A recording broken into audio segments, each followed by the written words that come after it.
তো আজকে আমি একটা রেসিপি শেয়ার করব তোমার সাথে। আমি জানি সবাই পারে, বাট আমি আমার মতন একটু অন্যরকম করে বানাই আর কি। তো এই লিগা আমি শেয়ার করবো তোমার সাথে।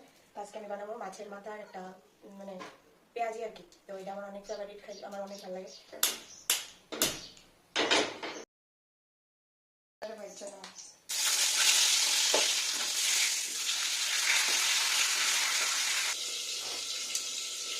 এখন এদের তুলে নেব।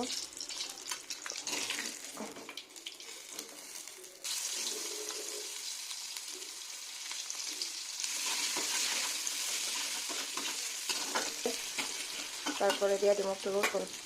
এই যে রসুনটা দিয়ে দিলাম, সব দিয়ে একটু ভাজলাম। হলুদ,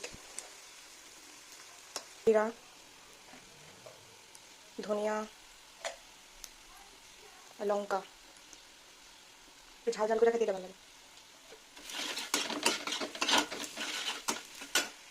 তারপরে একটু জল দিয়ে দিলাম, মাছের মাথাটাও দিয়ে দিলাম, যদি একটু সিদ্ধ হোক। এই দেখো ঝোলটা প্রায় শুকায় গেছে আর মাথাটাও ভেঙে গেছে গা। এক্ষণে আমি দিয়ে দিই ওদের মধ্যে লেবু পাতা, যেটা অনেক মানে মানে এটা না দিলে এটা আমার মতন হতো না।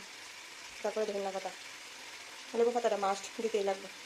তোমরা একদিন ট্রাই করে দেখো এরকমভাবে, কেউ যদি না খায় থাকো, খায় থাকলে তো জানোই টেস্ট কেমন। এবার আর একটু শুকাম, তারপরে নামাই নিই।